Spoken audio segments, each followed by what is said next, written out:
My son, this is boring. No fun. Then I go in the office, and my daughter-in-law is in the office. She's the boss in the office. They are the boss in the studio. I go upstairs. My wife is in the flat. She is the boss. Here I'm feeling like I was the boss today.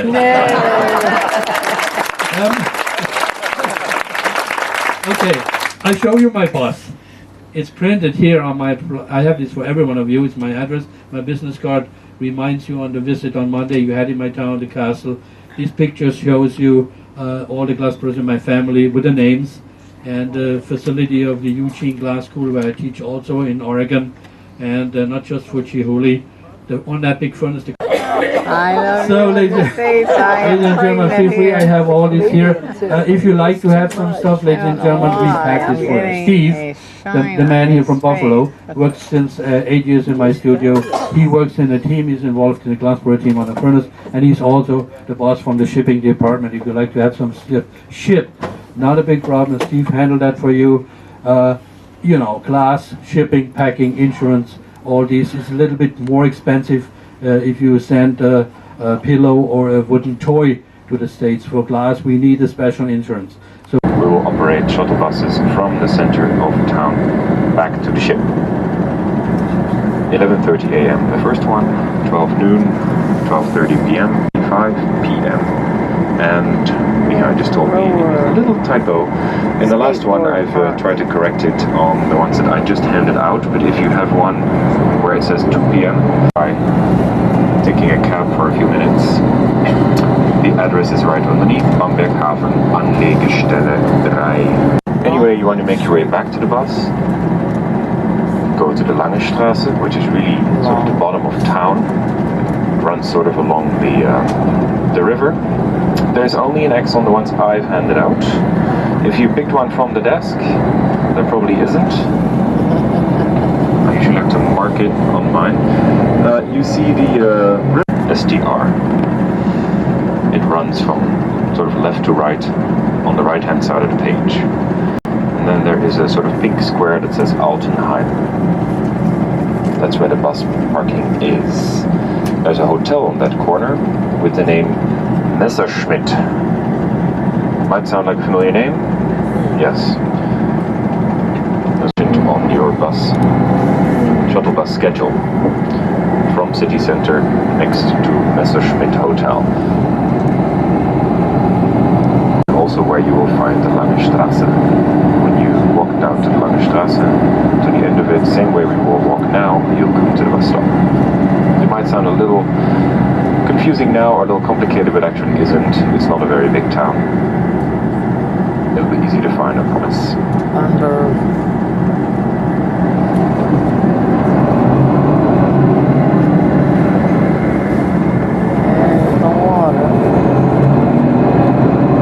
Michaelsberg, St. Michael's Mountain, the Benedictine Abbey. It's actually further to the left on the map than what's on the map, but I will point it out.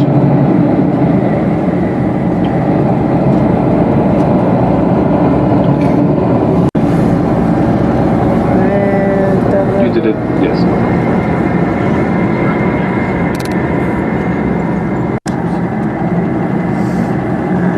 On the bus going to town.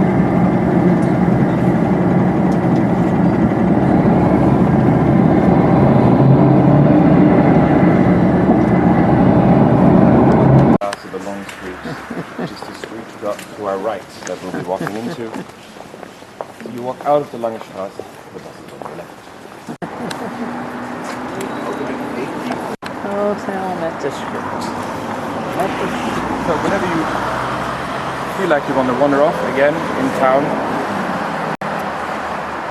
you're free to do so, of course. It is a holiday today. So who knows, there might be not so much shopping going on, but there might be other things to experience. What's the holiday? It's Assumption Day. Assumption. That's right. I remember hearing it. National holiday in Germany. Still, especially in Bavaria, because Bavaria is mostly Catholic. Unlike the northern part of Germany, but the holiday is still a national one.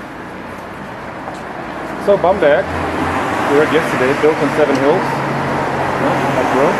We will climb only one of them today. It dates actually all the way back to the 7th century. The Romans were actually here, but the city name doesn't actually appear until about the 7th century after Christ. Right? And then around the year 900, the Babenberg family settled here and was quite influential. And you can imagine where the name Bamberg comes from. Babenberg, Bamberg. Pretty much the same.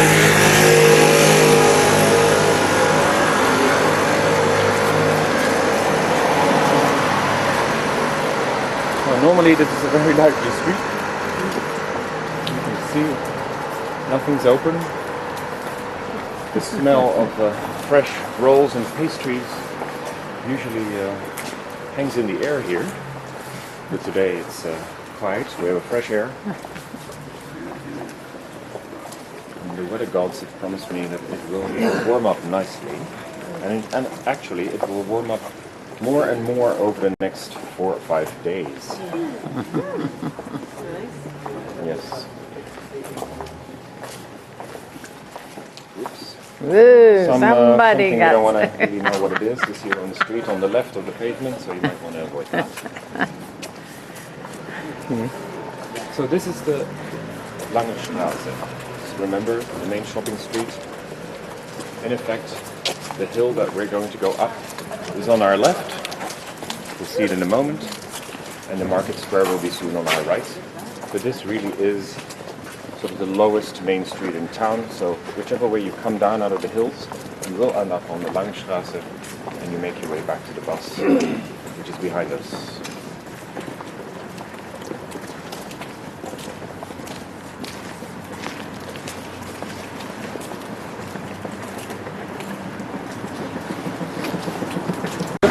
Maybe a story about the Franconian tribes, the Franconian Empire, which was in existence pretty much until we moved into the Holy Roman Empire, right?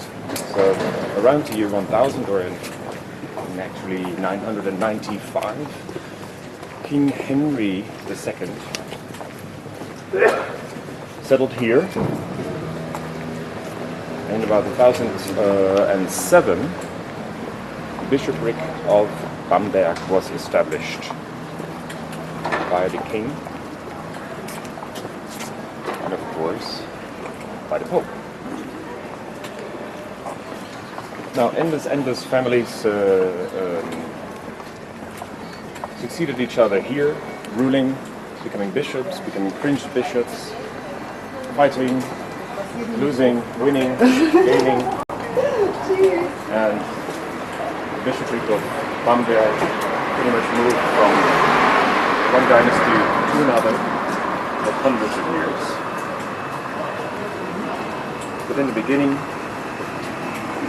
of this time, pastries. I was almost happy when I saw the pastries on my right, but It's closed. it's closed.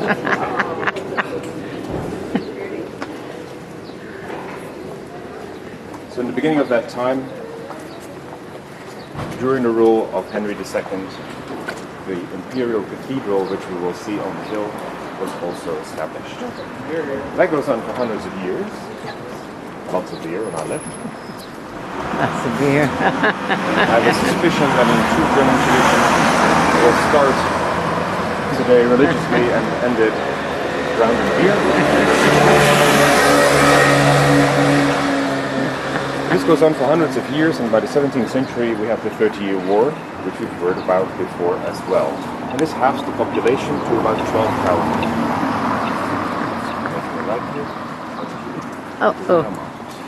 Oh, we gotta go to the market. I do.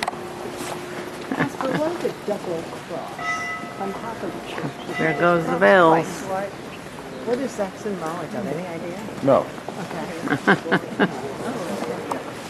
St. Martin's here in front of us. This church here. Yeah. This is a Jesuit church. Why Why is the cross? is there a double cross on the church. So you have one vertical element and two horizontals. I don't know. I saw it on the internet earlier. Maybe So tables are being set up, pretty much like yesterday or pretty much any time we've been to, I think, so far. The Germans like sitting outside of the market square and preparing to party. The tables are here. The band is set up to our right. The drums are there. And on my left we see some small places that are open. A nice cafe here. Stapfshuis, always difficult to say.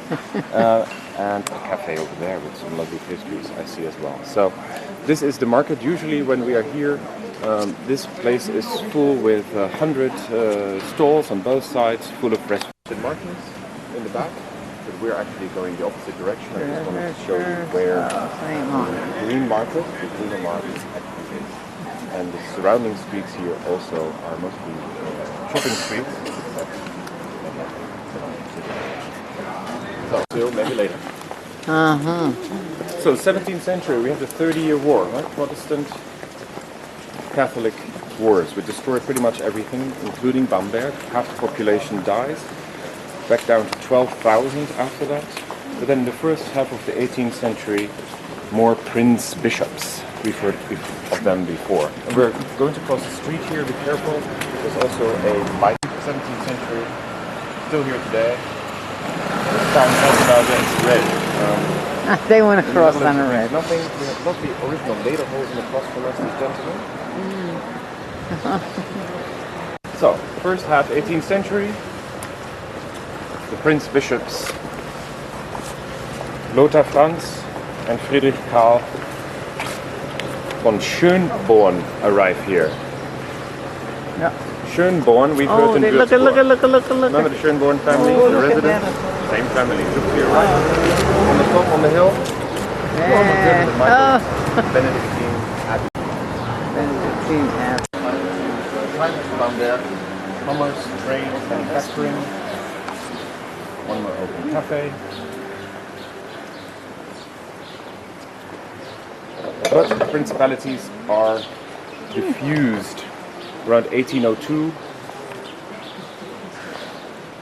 The French, Napoleon, that time again. And Bamberg as a archbishopric by then becomes Bavaria. It's absorbed into Bavaria.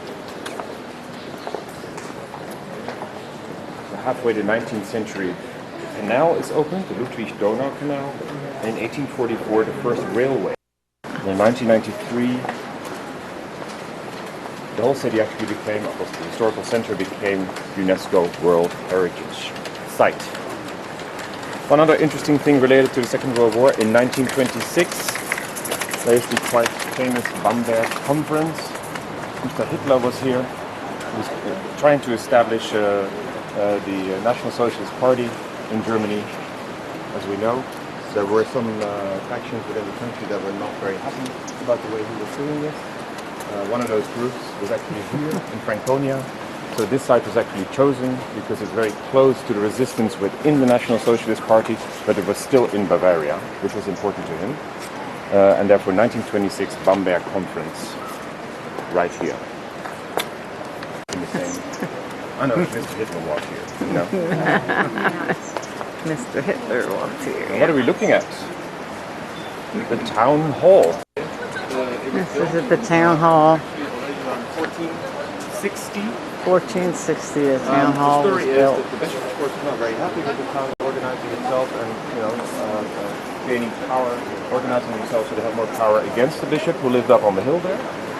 He didn't want to give them any land to build a town hall where they could organize themselves, so they built this island in the river. It didn't actually exist.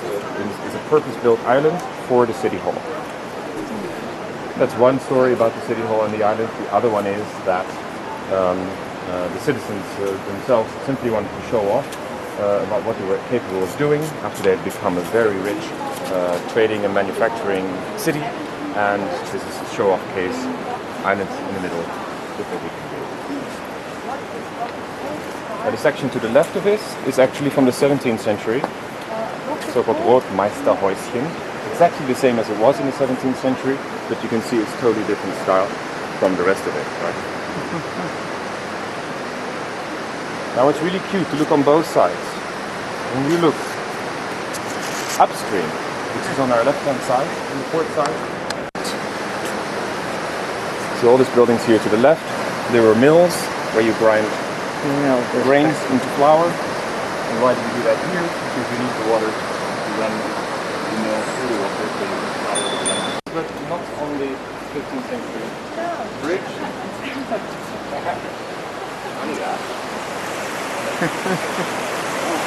We're on the upper bridge. That's the lower bridge. Little Venice. Little Venice.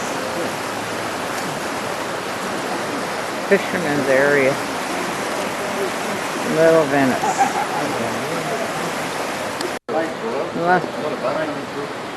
Lots of Baroque.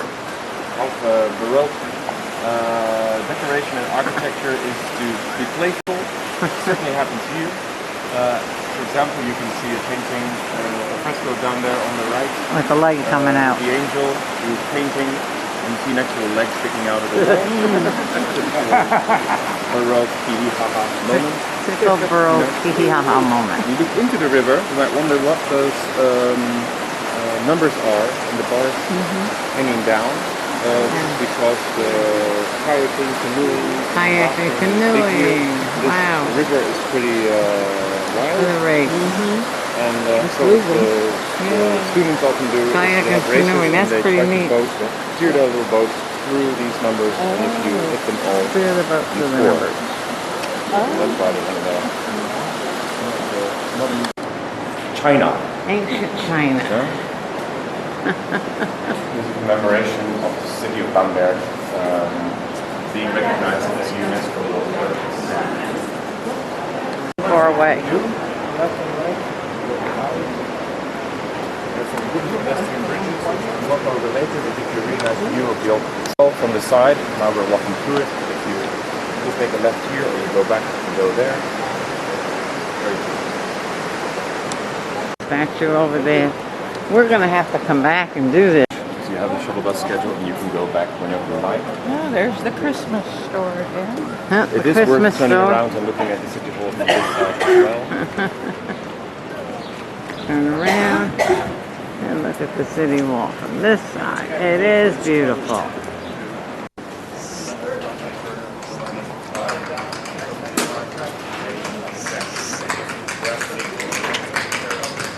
So we're going to start our climb.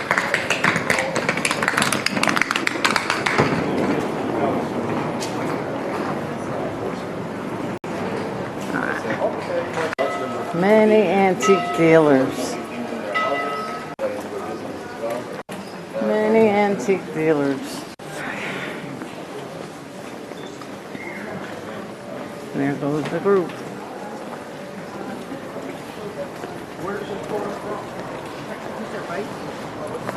Uh-oh, car. Another ancient pharmacy. 1437. 1437? 1437 pharmacy. Where you step.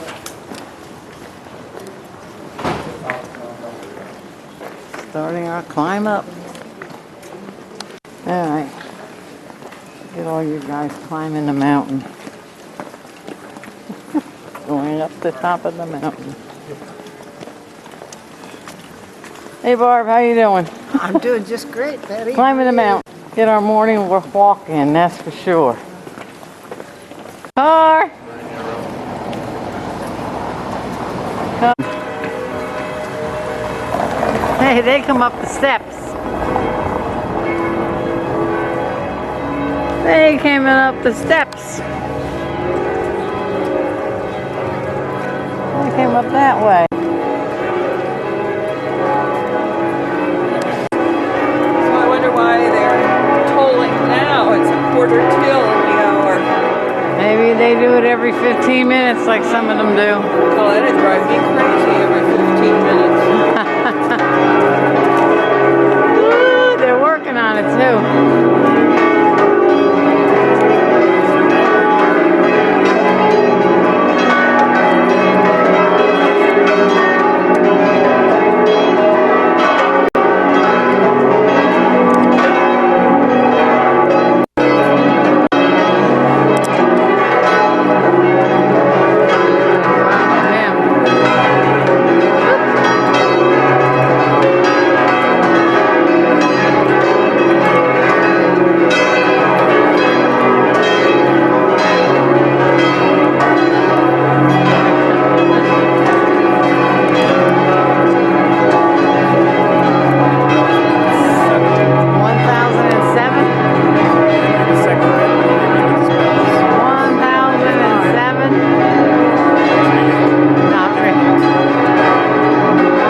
and nobody actually knows. No historian has been able to find out who it is, and no historian has found out who made it.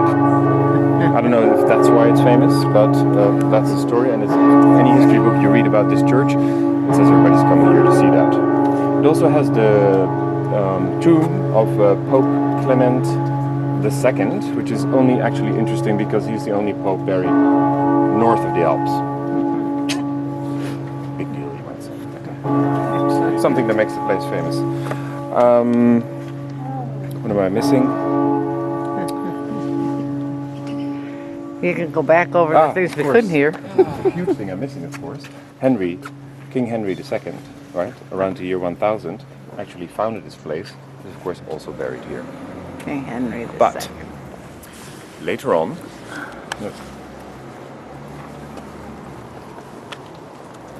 the guys who ran the place, the bishops and the families and the dynasties, had their house in this area behind me. But at some point, they weren't quite satisfied with it anymore. It wasn't big enough, or whatever. It wasn't luxurious enough. So by the end of the millennium, not totally the end, by the time we get to the Schönborns, the same family who built the residence in Würzburg that you saw, they thought they needed something a little nicer than this, and then this thing appeared. And this appeared. But when the Schönborns actually took over power in this town, they sort of ran into an obstacle that they had created themselves. The canons of the diocese here were actually not very happy with rich families coming in all the time and imposing more and more taxes to build even bigger palaces. So the only way that they would actually allow the Schönborns to take over here is if they would promise not to spend all the city's money on building an enormous house for themselves, right? So Mr. Schönborn was not very happy about the fact that he had promised that he wouldn't build a bigger house for himself. So what do you do in that case? You go to Rome and you say to the Pope, I know I said I would do that and all that, but can you just not declare that whatever they decided is illegal, right? And the Pope said, I need you because we have an alliance like Roman Holy Empire. You take care of this area, I take care of that area, we protect each other. I'll just say that whatever they decided you can't do is illegal, and therefore, you don't have to stay by that law that you actually invented yourself, and you can build your big house anyway. But so the Pope overrules anything, right? Right. That's easy. Yeah. Doesn't sound like times change too much. No. They don't. Well, this is one of the great things you learn, I always find, when you travel through these areas and through history, is that you start to see patterns, right? Yeah. And you see here what you see around you, this enormous wealth here, here, and here. I mean, really, this wasn't good enough. It's family. It's no wonder that people at some point revolted. And that we kicked all of these really churchy, powerful folks out. But l'histoire se répète, indeed. The history repeats itself, and I don't know. You can tell it about the Third Reich. The same thing started as a people's movement, if you will, ended up with one guy. A few people in power.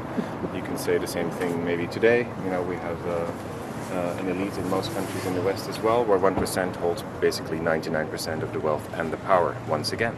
So we can all wonder, when is the next revolution? Right. When is the next revolution? Yes. Okay, mystery to be resolved. So this is the historical museum now. You see what's going on? Museumgeschichte. From 23 March to 3/11. Okay, so that's now. The dates here are the other way around. Right? This is the only place that And now it's a museum. No, the new residence state gallery is behind it. We will see, not very well be. A lot of scaffolding. The sizable house. Yeah, that would be. Need a sizable By the way, there house. are also restaurants right inside here. Oh, in the museum Those signs area. that say WC. They're on the wall. When you walk into the left, you see the sign WC. I'm going to walk into the new residence, and the Rose Garden has a wonderful view over the city. We'll come back out here, and anyone who would like to then visit either the new residence gallery, the historical museum, or the Imperial Cathedral can do so. So this is another residence? This is the old one. Right. It wasn't quite luxurious, Right. So then, All of that is the new residence. This is the new house, the bigger and better one. Hey, the cobblestones. Konya, absolutely. Until 1802, the seat of the Bamberg Prince Bishops. New residence Yes. of Bamberg. Wonderful rooms. Imagine what the grand halls inside this palace Look look like. at the door. If you didn't visit one in Würzburg, you might like to see it this time. Look how they always do that. How they hold the door. It's got lions on it. But also then the floor you're walking on here is wood. The door is actually made out of wood. Going in and out of the residence.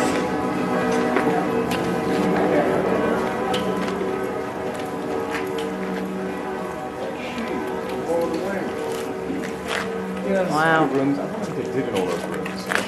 I wonder what they did. There's a lot of room.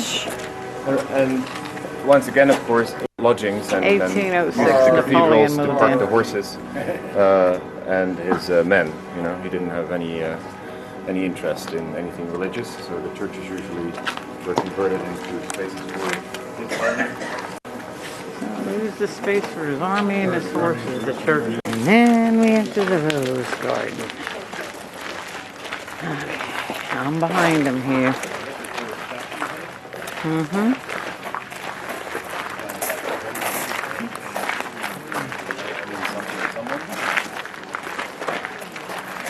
The rope statues. The rope statues. All the way to the end of the rose garden is a lovely. For those of you who want to relax a little with the view later, maybe. The rope statues. And the view is over here. Where everybody else is standing. Right there on the end is the view. Here's the view. Let me see. Now look at medieval Bamberg. Franconian Hills.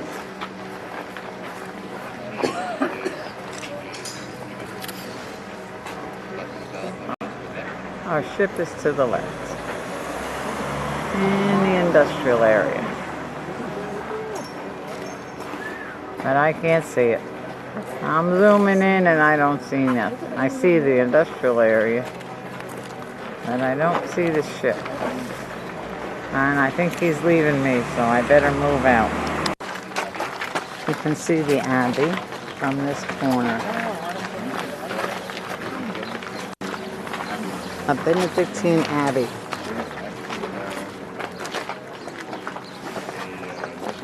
It's now a nursing home. Oh my goodness. She's serious. It's a nursing home. That's the Abbey. 20-minute walk from here, if we wanted to do it.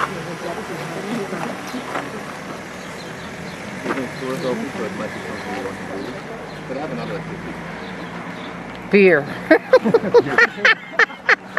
He has another activity like beer.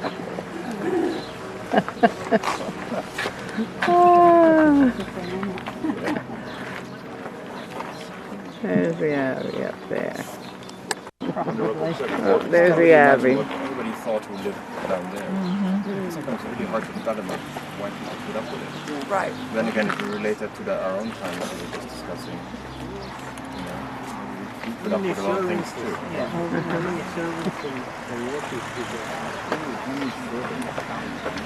How many servants were in the house back there?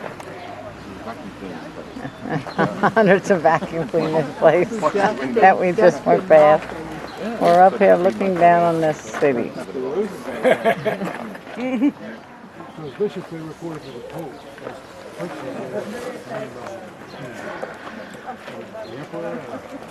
Very strange. Yes, there was an emperor, of course, and a pope, and between the two of them, they mostly decided which one was going to be a prince bishop, or sort of a lower version of the king, and divided up the areas of Germany and other countries, of course, into smaller bits. Decided who was in charge of what. And everybody keeps everybody happy that way. Prince Bishop try to satisfy both of those, or is he just loyal to the last? Ritually speaking, to the pope. So he had to really suck up. But that it was a kind of awkward construction. Everybody agreed on at some point. We ended up with a revolution in the end, and after that, Napoleon decided no more mixing of religion and state. Right? But until that time, it was perfectly normal to have the bishop be both in charge of the taxes, the local economy, the justice system, God, anything and anything in between. It was all mixed up into one big system of control, I guess. Right? I mean, it's probably not only bad because of the fact that it was regulated and planned. There was prosperity as well. I mean, a town was created, walls were built, people did have stuff to eat. The taxes also paid for some things, like changing or controlling rivers, for example, to make them navigable, or to build bridges, or things like that. It's in our nature, in our time, just a little odd that all of that was mixed up with religion, right? Although we have to some extent that debate, I guess, still in some countries more than others. And on the other hand, of course, the way that it was decided who was in charge of the place is not the way we like to do things now. So we moved to democracy at some point. And again, there you can question how well that works here and there. But I guess we can all agree it's better than just having a pope and an emperor decide who's in charge of what. And that's the end of it. It's basically a dictatorship, I guess. Right? So funny times. But it's not, if you think about it, it's not very long ago, right? Since that was all, this is the way it went. And maybe in many countries in the world, it's still sort of the way things go.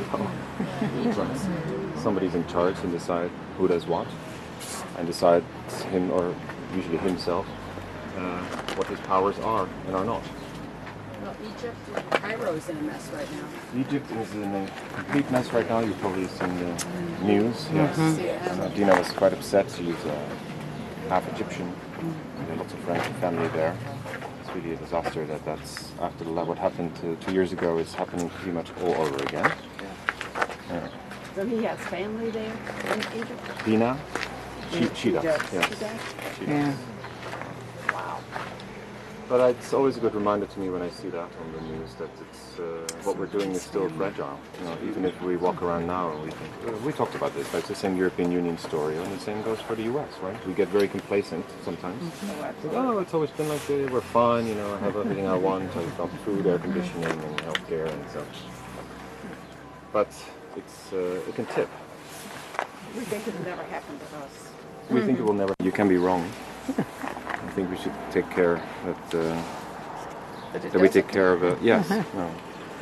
Democracy doesn't just keep itself alive, right? Oh, are you returning? Yeah. Sorry, I'm standing in here. That's good. No, I'm going to go take some more pictures. If that's Oh, the way okay. we're going. Yes, we're going walking back Okay. to the square where you have the State Gallery here. And what I'm going to do is walk slowly down the. Told you we were going back to the beer, guys. Now we're going to check out the beer section of town. For beer. Coming down from the high top. That's the church.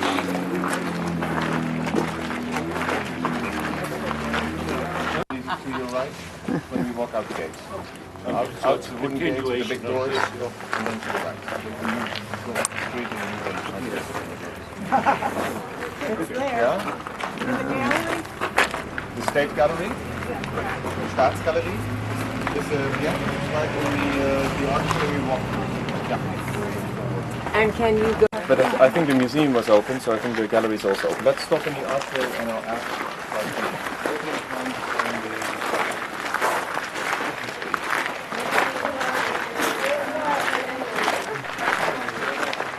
They have one right there. It's Schenkala. Schenkala It's on Brewery. the Dominikanenstraße, Dominican Street. They have 3 or 4. We'll get them. Yes, there's about everybody in town knows the Schenkala is the main, the most important brewery in the city and cafe. It's a very rustic, medieval-looking German place where they make the famous Radbier, the smoked beer, which you can try if you like. And after that, I can point you in any other directions that you might want to go. But again, if you decide to do something different, that's fine too. Bus leaves at what time again? You have a shuttle bus schedule? Yeah, I know, he's got it. Okay. Last one is By heart, 2:50. it was 11:30, 12. Oh, okay, that one. Oh, I have it here actually. Here it is. Yeah. 11:30 a.m., 12 p.m., 12:30 p.m., And 1:45 2:15. p.m., and 2:15 p.m. the last one. 11:30, 12, 12:30, 1:45, 2:15. Oh, yeah, that's one. So what do you want to do?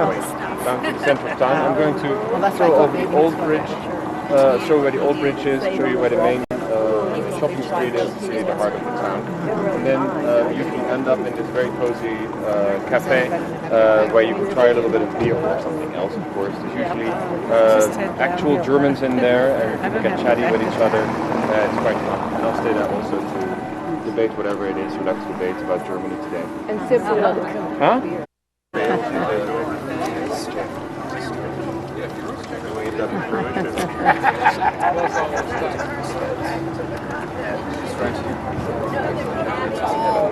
Right in there? Yeah.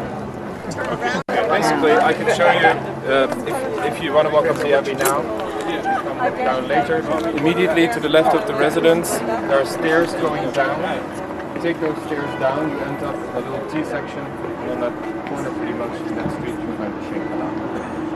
So there's Well, I used to make book vests and put a lot of the ends place in the vest. That's kind of fallen out. except when you're going to that. It's closed except for mass.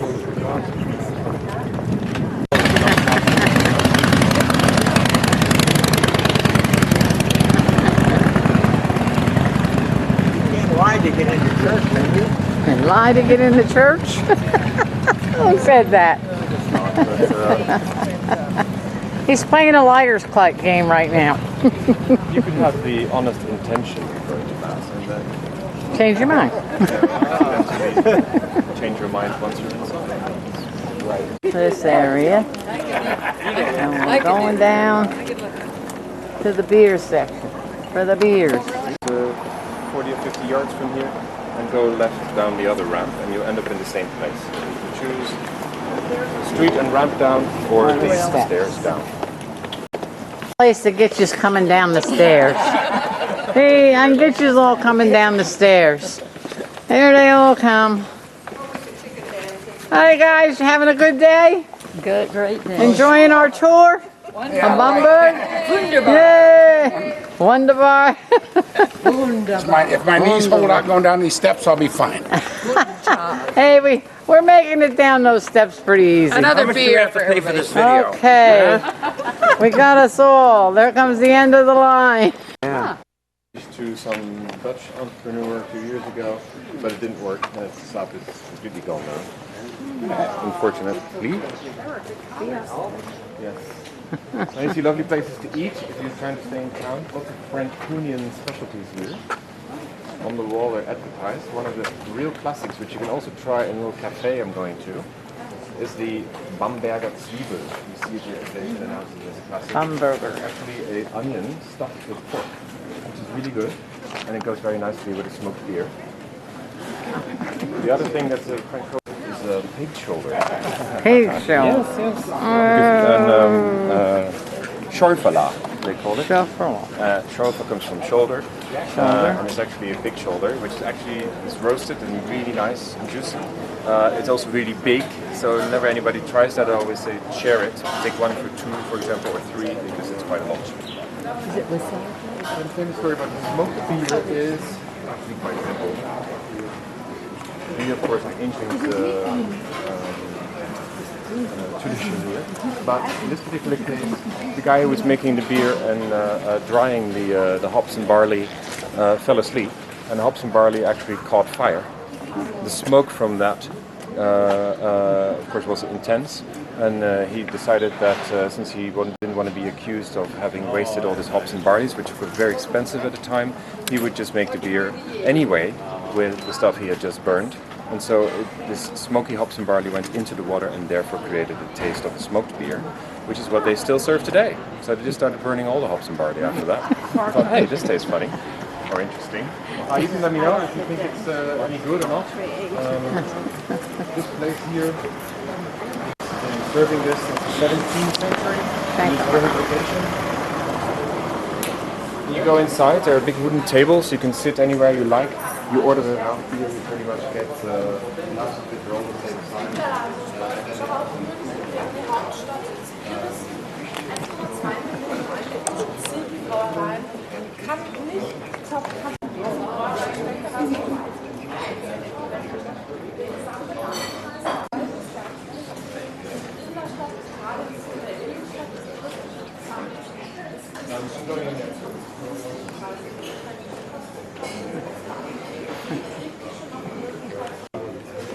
And we're going in.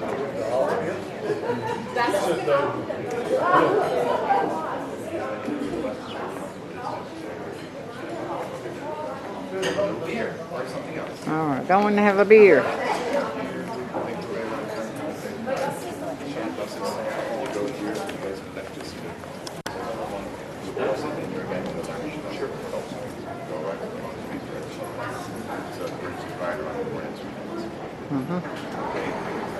One other feature I was asked about, and you were promised. You see behind you there are some people perusing there, and you see some laces outside. That's the Lace shop. Lumberg. Beer, lace, and God. And there's where the lace is, and we're going in where the beer is, and we've been up by the church. So I like the stuffed onion, for example. I like the pork meat they have. They have some other smaller things also you find. And if you want to order a Rauch beer to try it, just ask for that. Rauch beer. Rauch means smoke. Rauch means to smoke. To video a little bit of us. Video a little bit of us in the beer place. And I don't know where Diane went. She went with our guy wherever he's at. She's going to stick with Casper. Water? Water, here. For you? Lemonade for you? Lemonade? Lemonade here. And beer. Yes, lemonade. There's the beer. You ordered beer. Did you? Well, so did you. Yeah. Ours is coming. Thank you.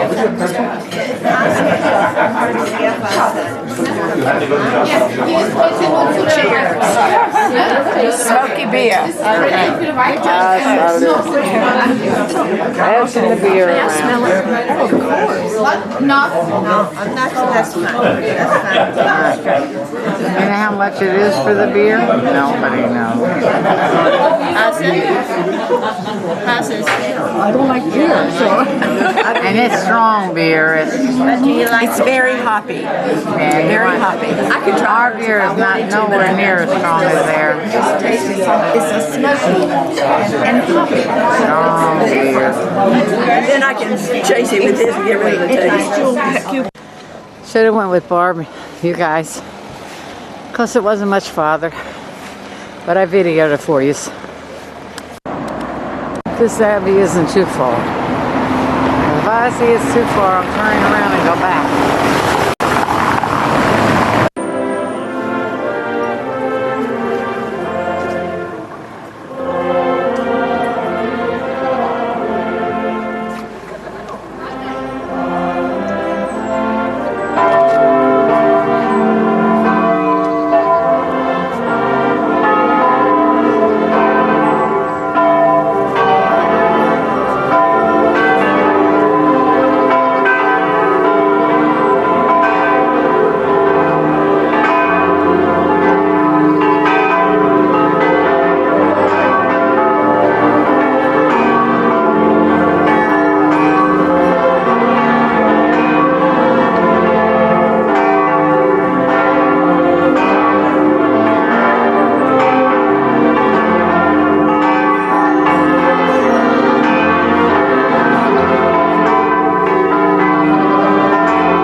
picture down the street.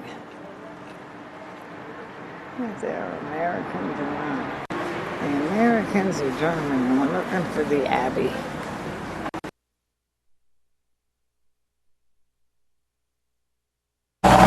We gotta be getting close to the Abbey. I'm getting tired. Huff puff. There, guys. I hope I don't miss the bus.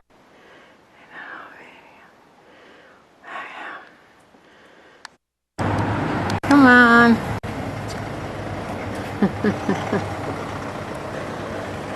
Monastery. This was the monastery, okay. And then now it's the Church of St. Michael. Oh, he's my narrator here for our video. 24 is a monastery. You sure now? Yeah. You're not exaggerating it. I'm not exaggerating. 1024 is a monastery. 1024, it was a monastery. I'm not sure if it was referred to as the Church of St. Michael's yet, but it was a monastery for Benedictine monks. Completely surrounded by walls. Completely surrounded by walls. I don't know how well it's coming out because the sun is there.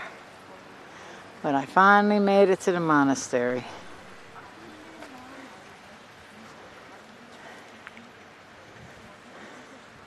And I think I don't want to shoot into the sun, so I'm not going to do the side behind me. But I'll do all the way around to the door. And then we'll go all the way back in case you missed anything.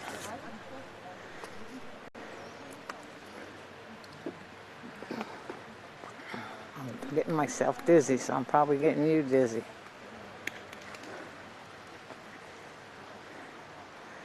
And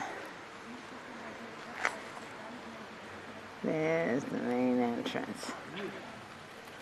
There's the entrance door. And there's the statues on each side. There's the statue. There's the door. Oh, I'm in the streets. There's the statue on the other side. guess that's the door. Where is it? Okay. I think there's the statue on that side. There's the statue. And as I'm coming out, I take a picture of the map. And it tells you all about the monastery. There we go. Just gotta find out where the bus stop is. Well, into town. There we're. Now I'm on a different bridge. Going into Boomberg. Boomberg. Or however you say it.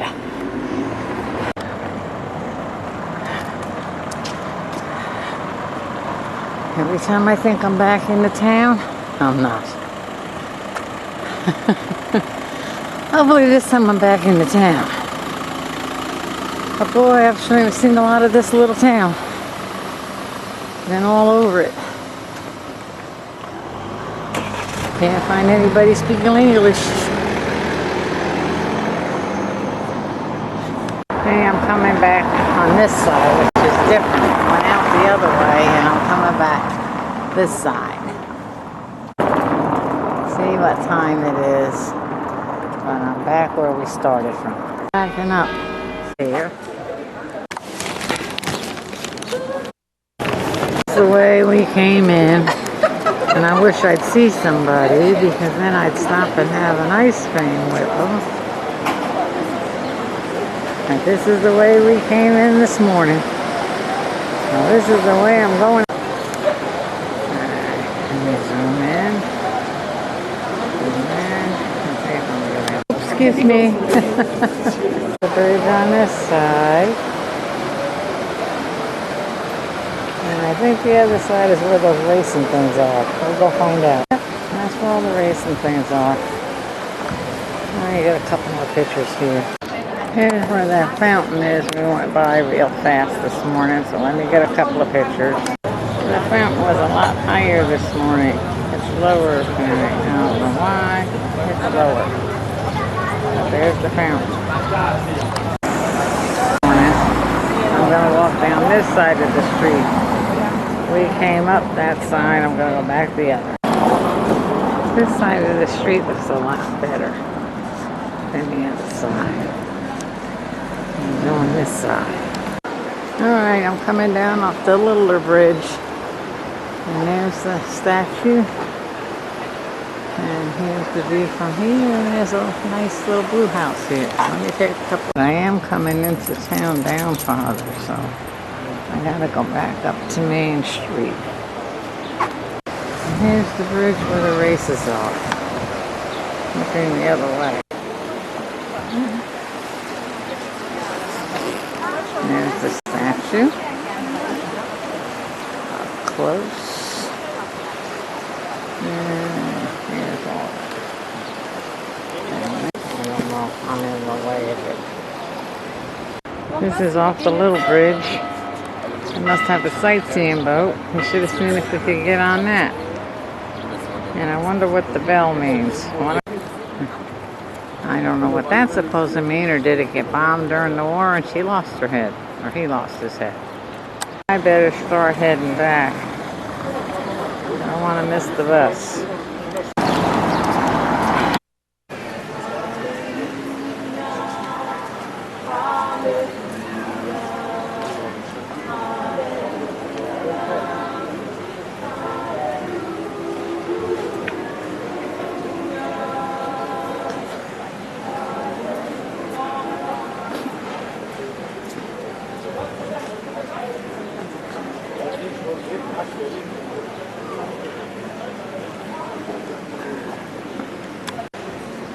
Erstens musst du darauf warten, bis wir die Bühne stellen.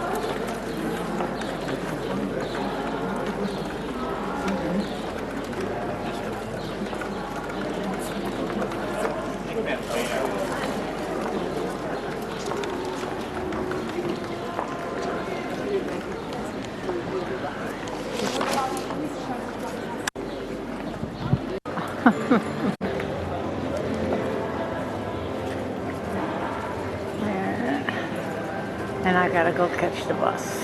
I better really get going. I don't want to get left here. Restaurant with the fountain. Really, really cute. Really nice garden restaurant. We're moving away from the dock. See, we were docked in the industrial port. What did you smoke tonight? Three!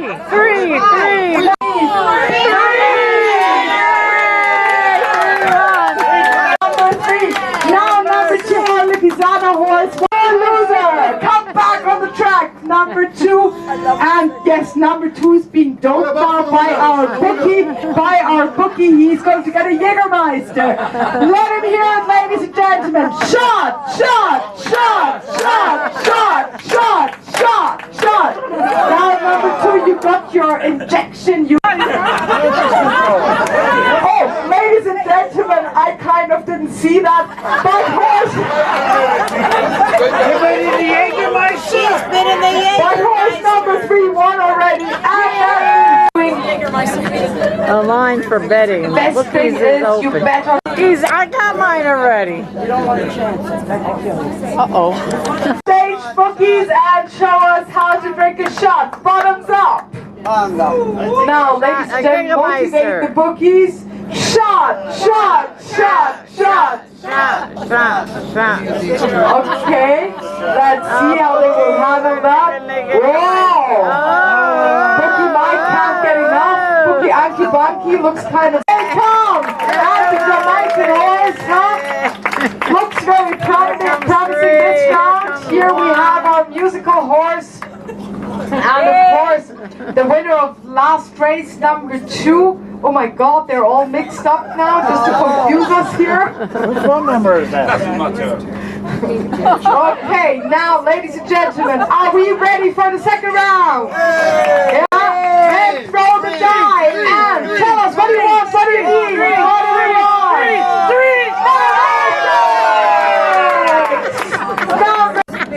Uh-oh, guess who she's going to give it to? Let us hear it. He is overtaking all the other horses, and let's see. Two.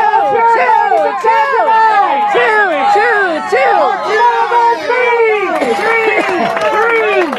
Again, the Bulgarian Thunder, and their star play here. Number 2 and number 4 trying to hold the Thunder back. Let's see if they're managing the tails here. And what are we getting now? Number 6! Number 6! Shot! Would you like to hand it over to Richard, Rhoda? Alright, she's going to do it this time, or she's going to Richard, this is your night. It's your Jägermeister.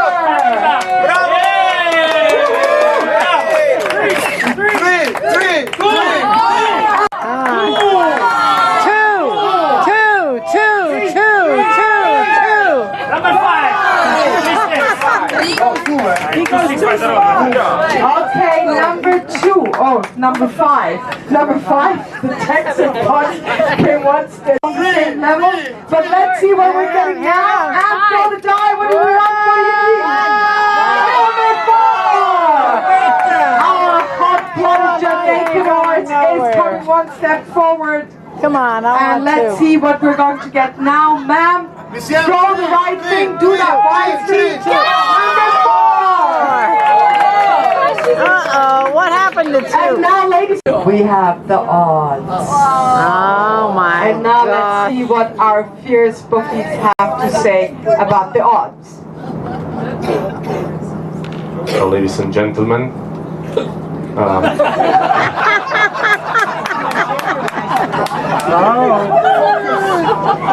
I'm trying to focus here, but we do have the odds, and we have the following odds. First, horse number 1, our musical horse, 5-1. Oh, that's a good payoff. Lovely enthusiasm. Then we have our Mozart Kugel, who's falling asleep there. You'd better cheer him who betted for him, because he's 10-1. 10-1. Come on, Everybody had lots of faith in him apparently. And then the Bulgarian Thunder also 5-1. Prostafaris 5-1. And the Tex-Mex Pony 4-1. I think everybody needs a little bit of Jägermeister. I can't really hear them, huh? We need. Is about to throw the die here. Ladies and gentlemen, we need to hear. What do you want? What do you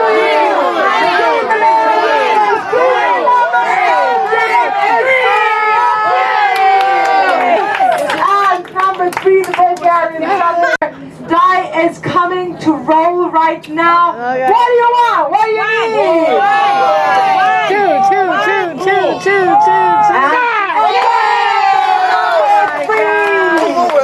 Oh my God, we all want to get this Bulgarian food here for the horses, but let's see what's going to happen now. We're going in a totally different direction now.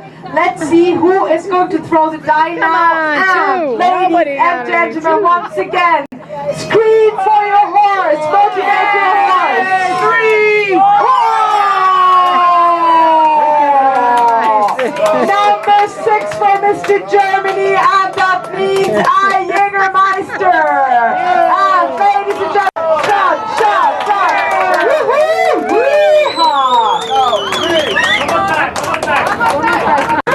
It's the first place now, and this race is getting so tight.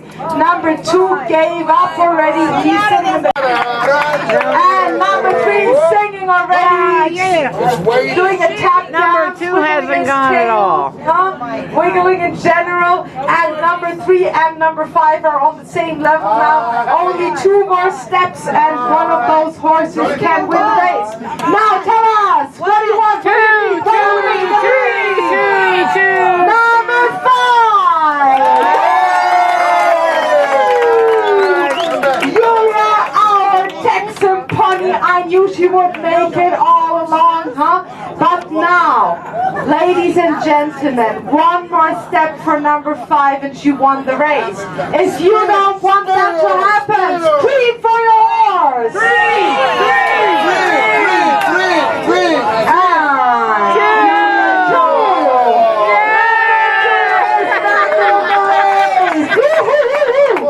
Number 2 is back in the race, and our Lipizzaner horse is moving one step forward. Now our Lipizzaner horse is very lazy. He's taking his chair with him, but let's see what we're going to get now. What are you trying? 2. And it's the number 5. Ladies and gentlemen, number 5 won the race this time. He's kind of injured, and he's coming in a wheelchair now. All these unforeseen happenings here with our horses, unbelievable. We're totally shocked by that. We've never seen a race like that. Poor pussycat. Poor pussycat, number 3 says.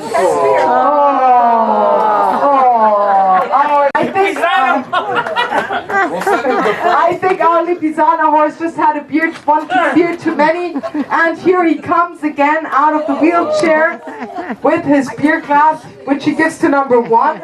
Unbelievable happenings here. This doping is unbelievable while number 4 is pushing back the wheelchair, and our Jamaican horse will be back. Number 5, the Tex-Mex pony. She actually moved one step forward, and ladies and gentlemen, whenever the die is rolling, you know what you have to do. You have to touch your horse. Oh my God! This race is unbelievable. Here's the Pum pum pum pum. So, ladies and gentlemen, the odds are totally changed this time around. We have our musical horse with odds of 6-1. Whoa! Mozart Kugel, he became really popular, our Lipizzaner, with 3-1 this time. But the Bulgarian Thunder lost a lot of ground. Only 9-1, ladies and gentlemen, 9-1. Who's 9-1. There's very few of you who chose him, but those will get quite a bit of money if he manages to win. Then the Rastafarius horse 4-1. And Tex-Mex is right up there with the Bulgarian Thunder, 9-1, ladies and gentlemen. 9-1. And now it is all in your hands. Throw the dice. Oh, what do you need?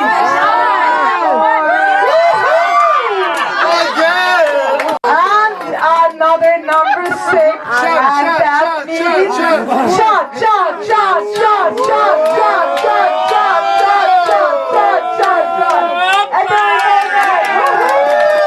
And this guy, what do you want?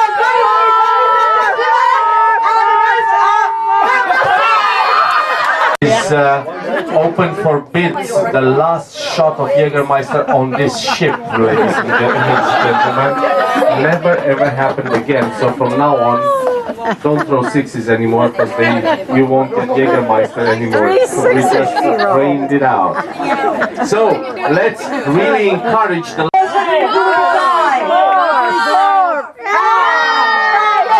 horse, but a little lazy, doesn't move too much, but finally it did, huh? That Texan horse, slowly but surely, is reaching. Number 2, Lipizzaner horse, get back, you cheated! He went too far. Now, ladies and gentlemen, he claims he's not. And number 2 is, gentlemen, our musical horse is moving one step forward. And number 2 is still in the lead. Huh? Number 2 is getting very arrogant about this and it's moving all over the tracks, right? Come on, number 2, you better be careful. The race is not over yet. And Julia, our Texan pony, is moving one step forward. Oh my God, what's happening now? Unseen before on stage, they're dancing together, those 2 horses. I can tell you, those Lipizzaner horses totally out to be thrown now. What are we throwing now?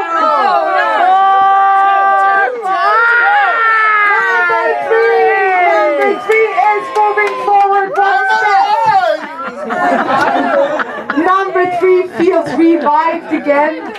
And now, what do you want? What do you need? Oh my God!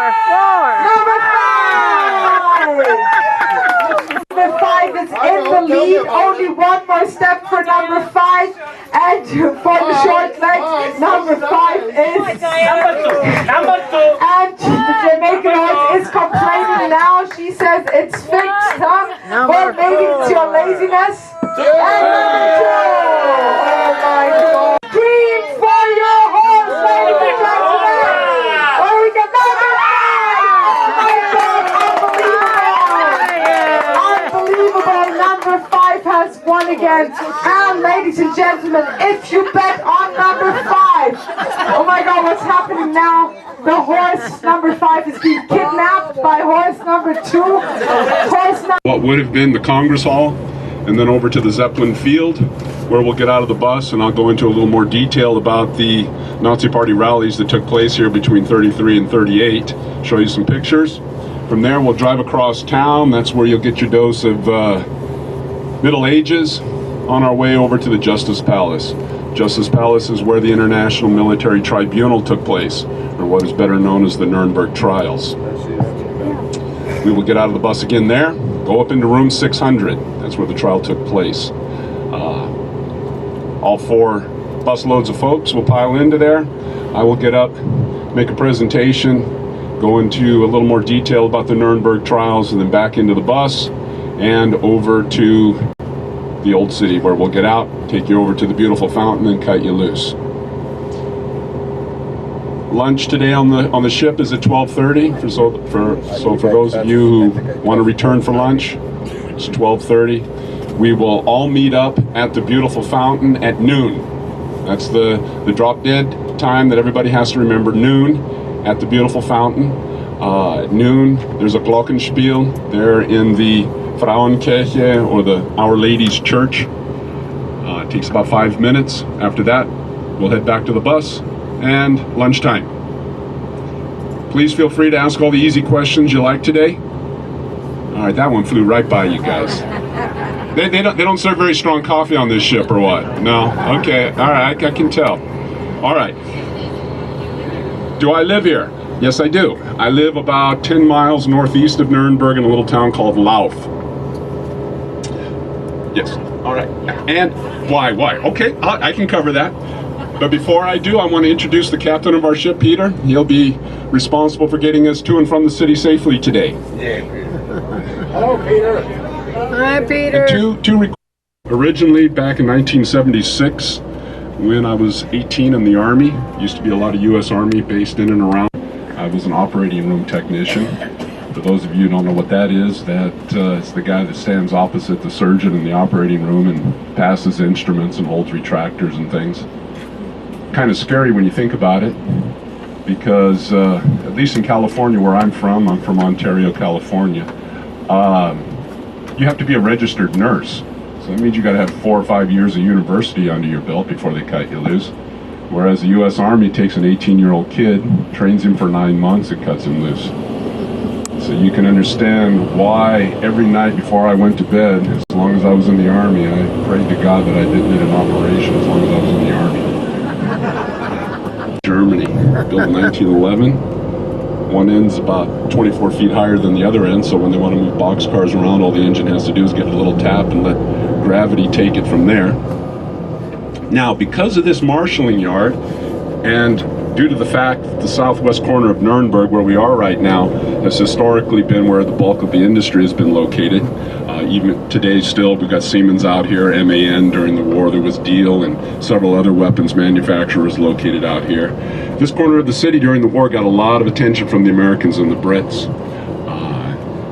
But they never quite achieved their objective, and that was to knock this marshalling yard out of commission, because it was one of the primary transport hubs for the Nazis moving armaments around Germany and Europe at the time, because the Americans and Brits would bomb that thing to smithereens. A few days later, the Germans had it back up and running again. So they never did knock it out for more than a couple of days at a time. Now, the Nazi Party rallies that took place here, as I said, began in 1933 and ran up to and included 1938. They were week-long events that always took place in the month of September. Why September? Well, because back before global warming, that was typically the month with the best weather. And these rallies had absolutely nothing in common with party rallies that we're familiar with today. No discussions, no vote-taking, no political planks laid out, nothing like that. They were pure and simple, massive propaganda spectacles with the sole intention of further indoctrinating the German population, and they were a fairly weak attempt at impressing an international audience. Now, to answer the question that I know you all have burning on your minds, been wondering about ever since you woke up this morning, why Nuremberg? Why did the Nazis choose Nuremberg for these rallies? Well, there's a number of reasons. One, these rallies would attract over 500,000 people to Nuremberg, both as participants and as spectators. And to put that 500,000 into perspective for you, the entire population of Nuremberg at the time was 420,000. So the population of this city for that week each year would more than double. And since the main mode of transport here in Germany back in the 30s was rail, and Nuremberg-Vienna still today had excellent rail connections, a very well-established rail network, that was an important consideration. Another reason, the Nazis had a lot of big plans for building all kinds of monstrous structures out on the rally grounds, so therefore they needed a lot of space. And there just happened to be out here in the southeast corner of the city about 11 square kilometers, or about 4.2 square miles of open space. Another reason, we're all familiar with the term Third Reich. Reich in English means empire. The Nazis viewed their movement as the Third German Empire. It was an empire that was supposed to last 1,000 years. Luckily, it only lasted 12. Now, during the rally week, they had all kinds of different events and things like that. And one of the events was a party congress. And the Nazis, they loved to hitch their wagon to anything of greatness. and if it was of German greatness, that much better. So they wanted to have a connection between their empire, the Third German Empire, with the First German Empire, namely the Holy Roman Empire of German nations. And the connection was, in 1356, then Emperor Karl IV passed a law called the Golden Bull that said all newly elected kings had to hold their first congress or diet here in Nuremberg. And just as a side note, the way it worked in the Middle Ages, kings were elected by 7 elector princes in Frankfurt. They were crowned in Aachen, and then they had to hold, starting in 1356, they had to hold their first congress here in Nuremberg. So there was the connection, the two congresses. Still another reason. Prior to coming to power on the 30th of January 1933, the Nazis had 4 smaller rallies. The first one being in Munich in 1923, 1926 in Weimar, and then 2 here in Nuremberg in 27 and 29. Why they didn't have any more rallies between 29 and coming to power in 33 is because in 29, the SA, the brown shirts, they got a little out of control, beat up a bunch of people, even killed a few, and then the city council here in Nuremberg said, you guys aren't welcome here anymore, don't come back. Before I finish up on the reasons, I'd like to draw everybody's attention to this large brick structure here on our right. This is the former built between 34 and 39. The original concept was the SS company that would have been based here would have provided security for the rallies that took place down the road here a little ways. But since the last rally took place in 38 and they didn't move in until 39, that never quite panned out for them. So the SS was in there from 39 to 45, 45 to 46. It housed a variety of refugees after the war. And then from 46 to 92, it was the U.S. Army Barracks, Merrill Barracks, named after a young private, a young American private that died in the liberation of Nuremberg in April of 45 and received the Congressional Medal of Honor. When the Americans pulled out in 92, they renovated for a couple of years, and since then it has been the offices of the Federal Department of Immigration and Refugees. Our Nazis had a very strong party organization in Franconia, led here in Nuremberg by a particularly nasty character named Julius Streicher. And then finally, as then mayor of Nuremberg, Willy Liebel often said, Nuremberg is the most German of German cities. So you can imagine how that slogan must have had resonance with the Nazis, the most German of German cities. I mean, where else were they going to have their rallies? So there you have it, folks. In a nutshell, why the Nazis chose Nuremberg for their rallies.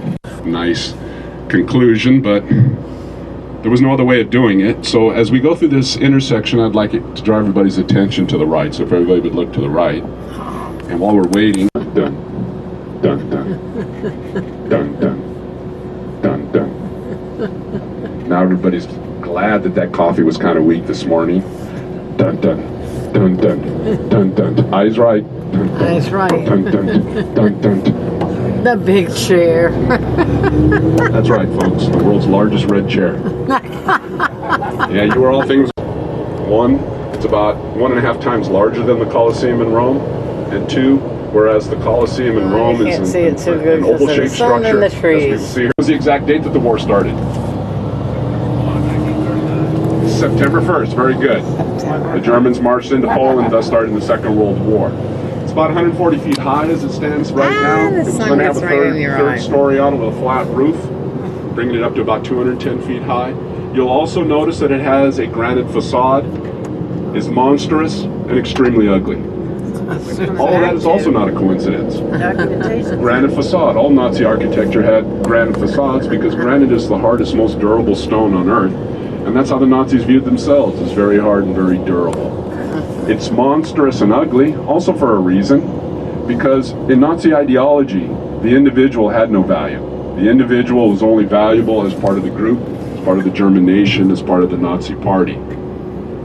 So, how many bricks do you think we're looking at, everybody? How many what? Bricks. Bricks we're looking at. 22 million. 22 You know how I know that? bricks.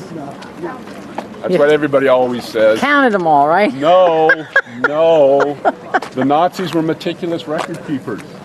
And those guys, they kept copies of copies of copies of copies. Their penchant for bureaucracy bit them in the butt at the end of the war, because try as they may to get rid of all the evidence of all their dastardly deeds, there was just so much of it, they couldn't do it. And a lot of it came back to haunt them during the Nuremberg trials as documentary evidence. All right. Everybody just kind of form a little half circle here. I guess because see, normally we just drive in and out, so I guess we'll just walk in and out. Otherwise it throws our schedule out of whack. The entire interior facade here, I mean, look at the size of this place. And think of another floor on top of what is here already. The entire interior facade was supposed to be all marble. Now, where they were going to get all that marble, I have no idea, but that was the plan. Now, let me show you a couple pictures. So if you all come up a little bit closer. Okay, now before I show you what the interior would have looked like, I just want to make a point. Everybody needs to understand that the Nazis did not convince with facts and figures, okay? It was all playing on people's emotions. It was all psychological propaganda and brainwashing. And what easier way to brainwash people than to use things that they're already familiar with? For example, ceremonies from church. All right, now, remember I told you it would have had a third level with a flat roof and a large skylight. Now, this is what the interior would have looked like, and we're a large skylight. So while Hitler would have stood there, he would have been bathed in natural sunlight, thus giving him a very high priest or godlike appearance. Now, the best part of this story, had this building been completed according to plan, it would have had a seating capacity of 50,000 people, which would have made it the largest hall of its kind in the entire world. Now I want to emphasize the largest hall of its kind in the entire world, because the Nazis planned to use the largest hall of its kind in the world for one speech, one day a year. That was it. These maniacs were going to build the largest hall of its kind in the world just so Hitler could give one speech during the Party Congress once a year. Hitler was such a megalomaniac, thought that every single syllable that passed his lips so profound that nothing possibly could follow him. Now, why is this thing still here? Because after the war, the Nazis did the city council here in Nuremberg did their very best to get rid of as many remnants of their Nazi past as possible. So why is it still here? Well, because they didn't have the money to buy all the explosives that would have been necessary to demolish it at the time, that's why. So in the 60s, they finally came to the realization that it wasn't going anywhere. So they decided, well, might as well put it to some sort of practical use. So in the 60s, they came up with an idea, let's turn it into a soccer stadium. Yeah, you guys are already laughing, obviously nobody. Then in the 80s, a group of investors came up with a great idea. My guess is it was a group of American investors. And their idea was, let's turn it into the largest shopping mall in Germany. And the city council said, yeah, that's a good idea. It's going to be a park. But then all of a sudden, all the merchants downtown Nuremberg started raising cane, saying, look, if you're going to build the largest shopping mall in Germany out there in the southeast corner of the city, what the heck's going to happen to us downtown? Well, needless to say, the city council soon lost interest in that idea. Shortly thereafter, declared it a historical monument, thus guaranteeing me employment for the foreseeable future. And that is its status today. Any questions? Should have done that in America. It's just mind-boggling. Okay, let's return to the bus and head over to Zeppelin Field, where we'll pick up. Yeah. Those would have been the supports for the seating that would have come down to the floor of the hall that we're standing on right now. But there were seats or what? No. It never looked any different than it does right now. Right? Oh. It never got any further than this. Oh. The horseshoe shape. Okay, the horseshoe shape. When we go back out the exit, I'll show you. Would have been VIP reception halls. What they are today, here to our right, is the home of the Nuremberg Symphony, an documentation center, which is an excellent museum that documents the rise and fall of National Socialism. There's a documentation center that we want to come back to. That's right over there. That we want to come back to later. A lot of times isn't really mentioned. The Nazis, in a lot of respects, were incompetent. That played a big role. And then another reason, you'll notice right across the way here is a body of water dating back to the mid-1300s. And because of that body of water, this land over here is very moist and mushy. And therefore, since this is such a massive structure, they had nothing but problems with the foundation. So they had to continually dig deeper and deeper and pump more and more concrete into the foundation. In fact, there's parts of the foundation of this building that are over 60 feet thick. Excuse me, man. All right, where's the Hitler was so very close to his mother. Adolf was an abused child. Any other questions? Okay. In December of 1934, the entire budget for all the buildings that they planned to build out here on the rally grounds, and by the way, the only things that the Nazis managed to actually complete was the Zeppelin Field where we're headed right now, and a structure similar to the Zeppelin Field that was located catty-cornered across the street here in that park across the street called the Louis-Pold Arena. It was like the Zeppelin Field but on a smaller scale. So the only two things out of all the stuff they planned out here that they actually completed. December 1934, the budget for everything was 85 million Reichsmarks. Just 2 months later, it had exploded to 150 million Reichsmarks, and by the time the Nazis stopped construction out here in 1939, they had blown over 1 billion Reichsmarks and only had those two structures to show for it. 1 billion Reichsmarks in today's money is about $65 billion. Also, according to Albert Speer, he said he had mentioned to Hitler one time that the guys in the Treasury Department were constantly on his back trying to nail him down on some hard and fast figures for the budget for all the buildings that they were going to build out here. And he asked Hitler what he should do, what he should tell these guys. And according to Albert Speer, Hitler's reply was, just blow them off. Don't worry about it. He said, because once we win the war, all the conquered countries and their peoples, they'll pick up the tab. So don't worry about it. Just carry on.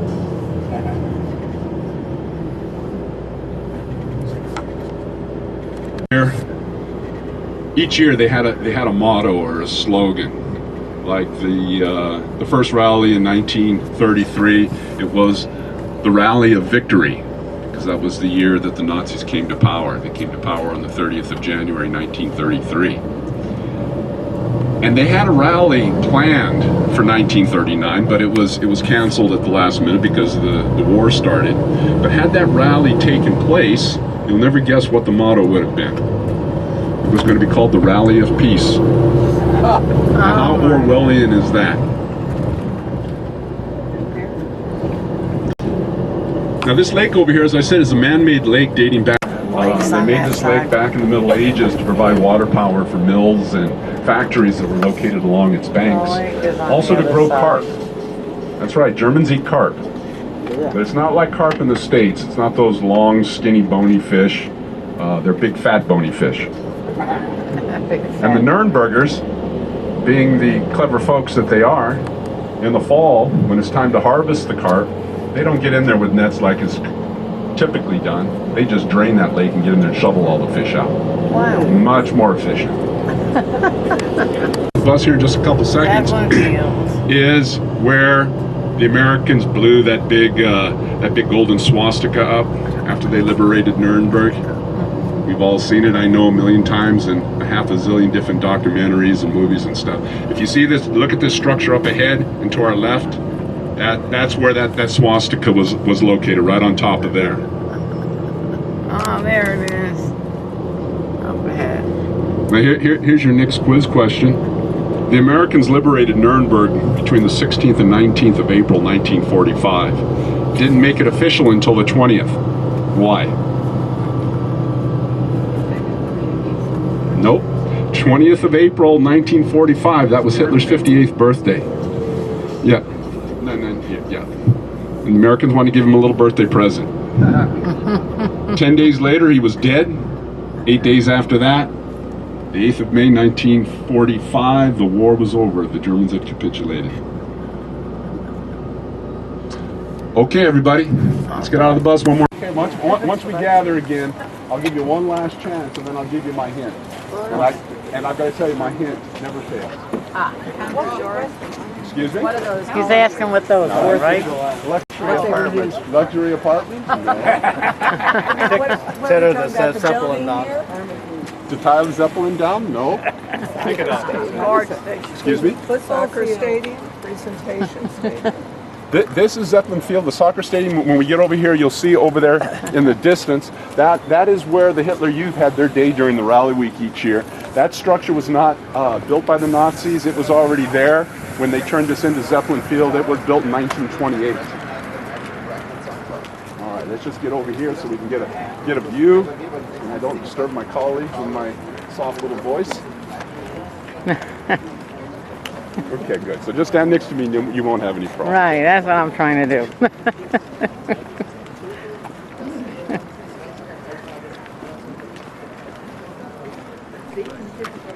Okie dokie.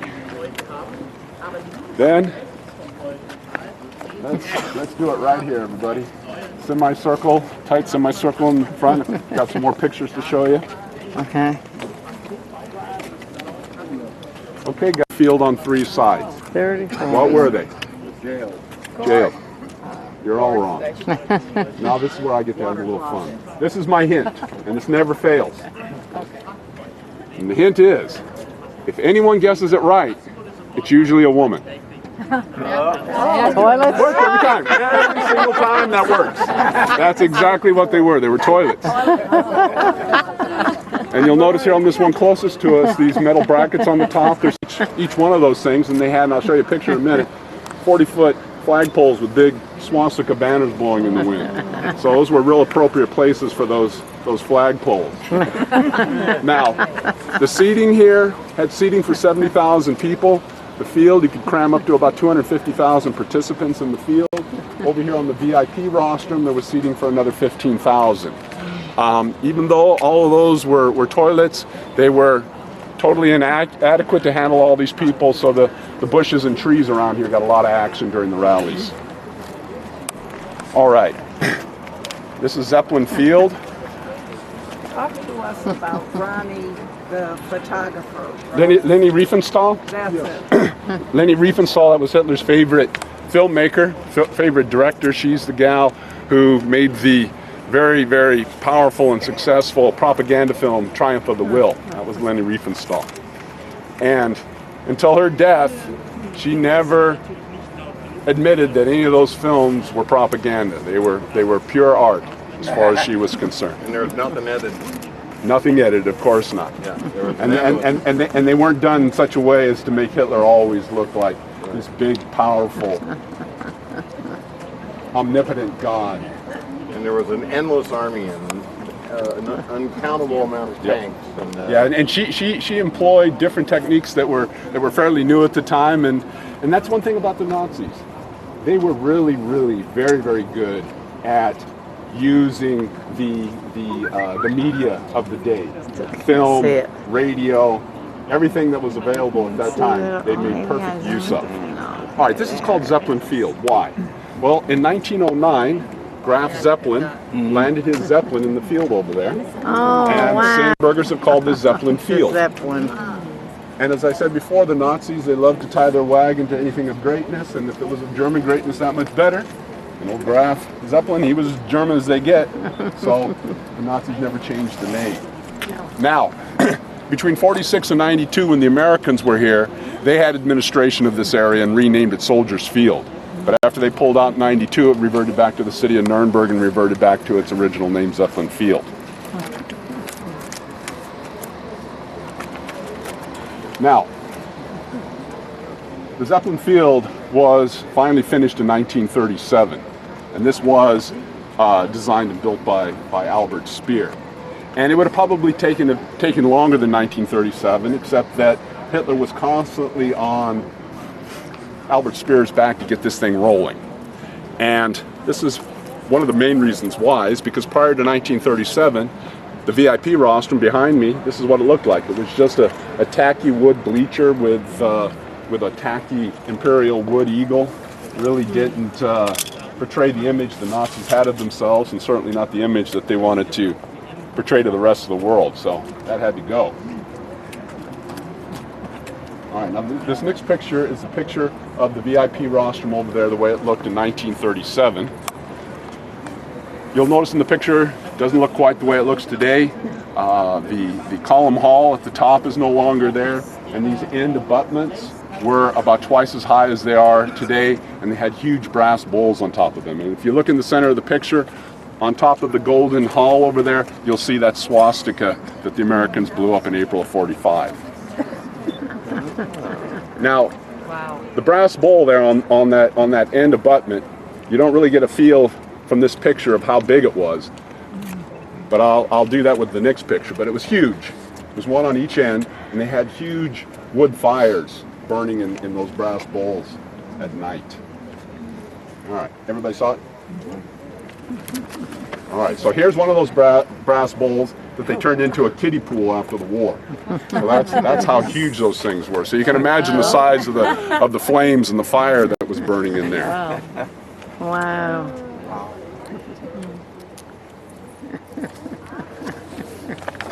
Okay, this is another shot. If we were down at that end looking this way, this is the perspective that you get in this picture. And here you can see those flagpoles on top of the toilet houses. Mm-hmm.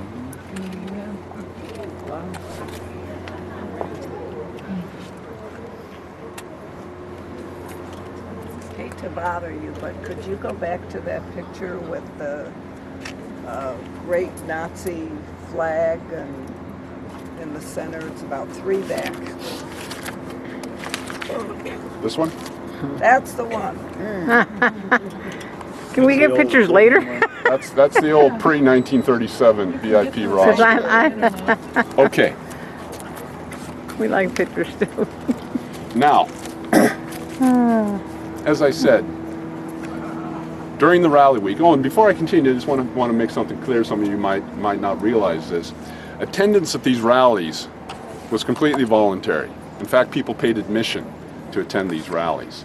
And these rallies, they were managed and administered by Albert Speer. Okay, so anyway, each day during the rally week was dedicated to a different Nazi organization. One day was the SA and SS, the next day was the Wehrmacht or the army, the next day was the Hitler Youth, the next day was the Nazi Labor Service. And the Nazi Labor Service was an organization that was very similar to an organization we had in the United States around the same time called the Civilian Conservation Corps. Okay, it was a government make-work program. Shortly after the Depression was high unemployment, so this got a lot of unemployed young men off the street and put them to work doing something useful. All right, now having said that, I want you to tell me what's wrong with this picture. They got shovels. Okay, the way they're shouldering their shovels, that's one thing wrong with this picture. What else is wrong with this picture? Shovels aren't dirty. No. Come on, you guys, what else is wrong with this picture? They're military looking. All right, very good, you got it. They're in uniform. They're in uniform. What are these guys doing in uniform? They're supposed to be building roads, repairing bridges, doing stuff like that. Well, I'll tell you why. Because from the very first day that the Nazis took power on the 30th of January 1933, they began preparing people for the coming war. Because they knew already right from the get-go that a war was coming, because what was one of the Nazis' main objectives? Lebensraum. They wanted to increase space for Germany. And they knew full well that the neighboring countries weren't just going to say, yeah, we're not using this land, go ahead and take it. So they began right from the get-go preparing people not only psychologically but also physically for this coming eventuality. So these young men, 18, 19, 20 years old, just out of high school, this was preparing them for the next logical step in their progression, namely going from the labor service into the military. Another reason is it enabled the Nazis to get around some of the restrictions imposed upon Germany through the Treaty of Versailles. Namely, the army couldn't be more than 100,000 men. They weren't allowed to have certain kinds of weapons, do particular types of training and things like this. This was a way of getting around that. Now this next picture I'm going to show you are all those young men from the previous picture, all standing out here in the field in formation. And Hitler in the picture, he's standing, you see the Golden Hall, if you look down, you see that railing? Mm-hmm. Okay, that's where whoever was addressing the crowd would stand, so that's where Hitler is standing in this picture. Yeah. Jawohl. Yeah. Okay. Now I gotta fill in some blanks about this picture. First off, all these young men are standing out there in formation in front of Hitler. And over the PA system would come, all the Führer wants is peace.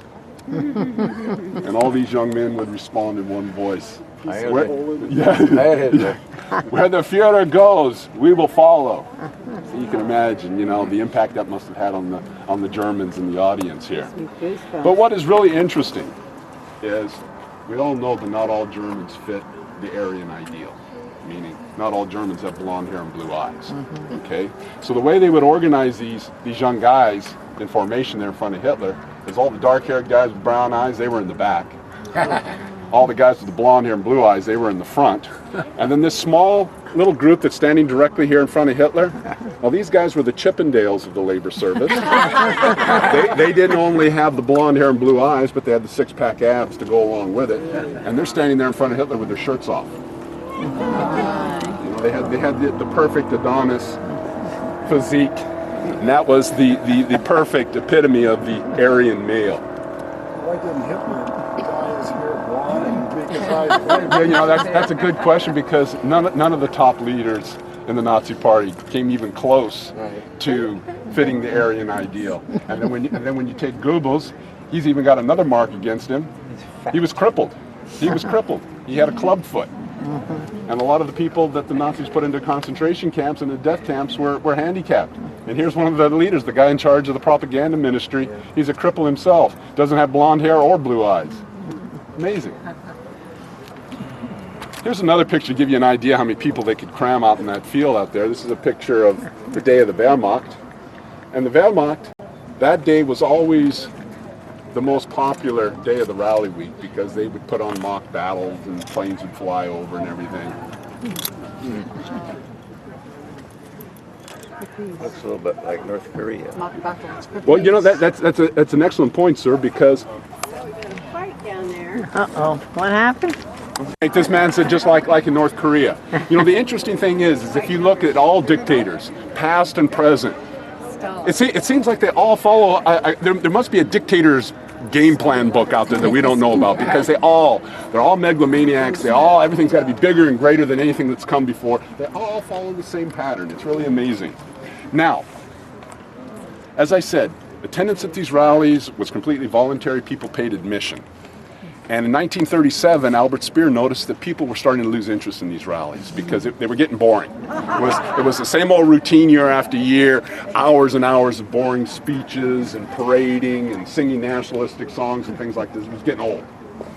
So in 1937, Albert Speer came up with an idea how to spice things up a little bit. And what he did is he took 130 anti-aircraft spotlights, surrounded the field here, and then at night, turned them all on, pointing up into the sky. This is what it looks like. I'll show you another picture. Now, for us today, this is like big deal. But in the 30s, this was quite impressive. And Albert Speer called it the light dome. Let me show you another picture. Wow, that shows it even better. Bellagio Hotel. Yeah, Bellagio. Put it to music, yeah. Okay, so like I said, for us today, we look at this and we think, yeah, well, you know, big deal. But to give you an idea of exactly how emotionally moving this spectacle was, is that night, sitting over here on the VIP rostrum, was the English ambassador to Germany, Neville Henderson. And he later wrote in his diary that light dome had reminded him of a cathedral of ice, and that even he, for 5 minutes, was a Nazi. Now let that sink in for a second. The English ambassador to Germany was so moved that even he, for 5 minutes, was a Nazi. What must have been like for people that were exposed to this stuff on a regular basis? Even more so, what must have been like for children? Who had to endure this indoctrination already starting in the first grade, in the first day of school, and then it's intensified in the youth organizations. What I like to tell people, the best way to think of Germany between 1933 and 1945 is just one massive cult. Because the way the Nazis employed propaganda and brainwashing, and the way the bulk of the German people, at least initially, responded to it, is not unlike any cult that we're familiar with today, whether it be religious or not. And last summer, I'm out here with a group of folks just like you guys, covering the same material, made this point, and then I said to my group, all right, let's go back to the bus. And as we're walking back to the bus, an old gal in the group, she comes up to me and she says, I'm German. I've lived in the States since the end of the war. But when I was a little girl, I lived in Plauen, and Plauen is northeastern Nuremberg here. And she said, one day Hitler came to our town, and I was selected to hand him a bouquet of flowers. So she said she went up to Hitler, kneeled down, handed him up the bouquet of flowers, and as he took the flowers from her, he put his hand on her head.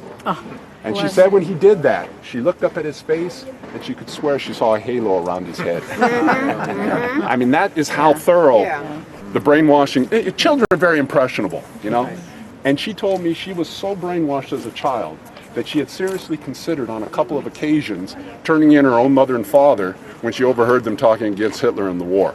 Because that's what kids were told to do. Because just like in a cult, what the Nazis attempted to do was replace everything in people's lives with Nazi ideology. The church, school, the labor unions, the youth organizations, the family. All be replaced. And they say that the majority of the worst atrocities committed by Germans during the Second World War were committed by young Germans. Germans who had grown up with this ideology and had nothing to compare it to. And I'm telling you folks this, I'm not trying to make any excuses for what happened here, because there is no excuse for that. Well, what I'm trying to do is just give you one more piece of the puzzle to help answer the question why and how.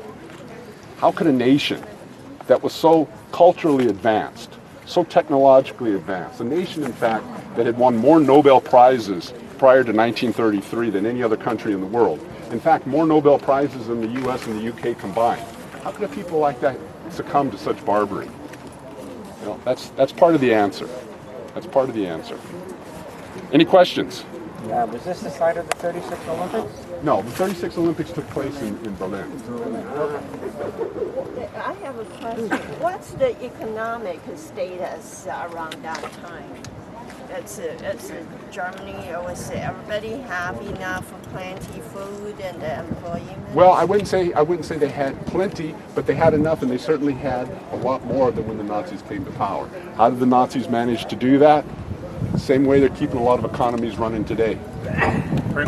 Printing press. And the Nazis weren't worried about the ramifications from that because, as I said, they fully expected to win the war. And they were going to get all their money back from the conquered peoples. You know, if the Nazis were anything, they were optimists. Because at least up until the winter of '42, they didn't only fully expect to win the war, but they expected to rule the world. In fact, Berlin was going to be the capital of the world. It was going to be renamed Germania. Okay.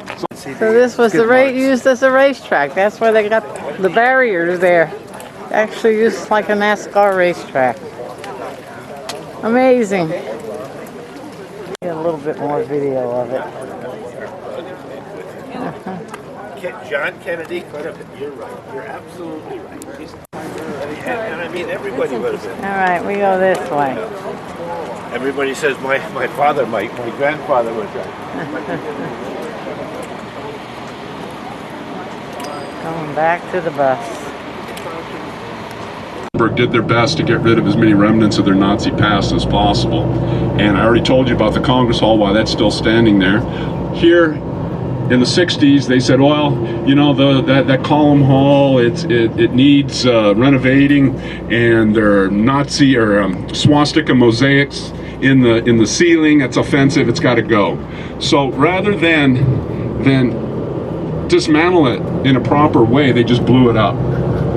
And from the force of the explosion, that caused all kinds of cracks and fissures in the rest of the structure, and that is also part of the reason why it's in such rough shape today. The main reason why it's in such rough shape today is because the city of Nuremberg has never really shown a whole lot of interest in taking care of it. Now, supposedly, only time will tell, supposedly the city of Nuremberg, the state of Bavaria, and the federal government have all agreed to chip into a pot to renovate the Zeppelin Field, because it is a historical monument and it is quite a tourist draw here in Nuremberg. So whether that'll happen and when is anyone's guess, but that's what happened to the Column Hall. Any other questions? Yes. What was the maximum amount of people? You'll have to speak up, sir. What was the maximum amount of people that the Zeppelin Field eventually held? Okay, the maximum amount of people, 70,000 in the seating around the field, 15,000 in the VIP rostrum, and up to 250,000 participants in the field. So it was quite a mob of people in there. Actually managed to complete, and that's also where the bulk of that film from Leni Riefenstahl, Triumph of the Will, was filmed.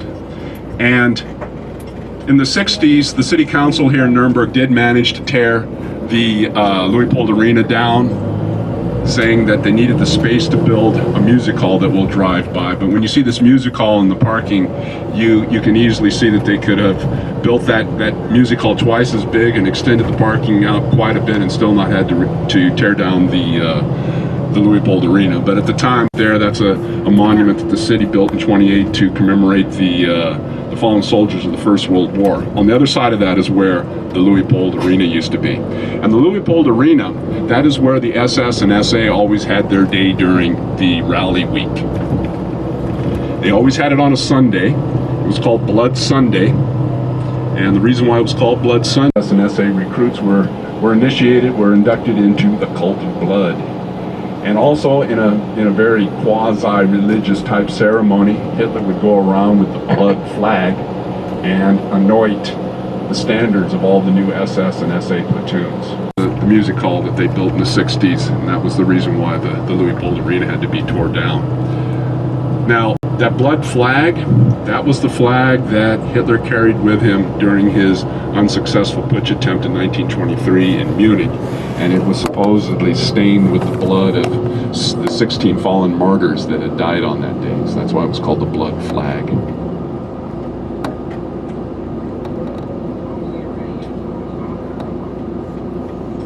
What was used for soccer, sir?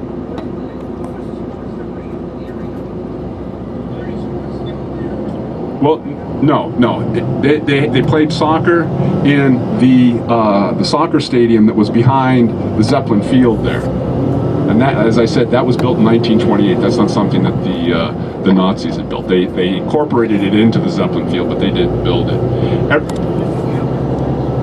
Correct. That's where the rallies took place. Yeah. Any other questions? Okay, let's do a little medieval. Nuremberg. Where does that word come from? What does it mean? Well, Nuremberg comes from the old German word Nuremberg, which means stony hill. And it's apt because the castle here in Nuremberg is located on the top of a 150-foot high sandstone hill, so the name is very, very appropriate. Now, Nuremberg is a relatively young city in the whole scheme of things. They figure the first castle was built here in about 962. So Nuremberg wasn't founded by the Romans or anything like that. But yeah, it wasn't founded by the Romans. And in fact, the very first written mention of Nuremberg doesn't occur until the year 1050. And unlike a lot of medieval cities, that first written mention had nothing to do with a land deed or a treaty or anything like that. Actually had to do with a love story. And it goes something like this. There was a local nobleman named Rickolf, and he had a slave girl named Sagina. And the two of them fell in love, but they had a big problem. There was no way in the world that an aristocrat was going to be able to marry a slave girl.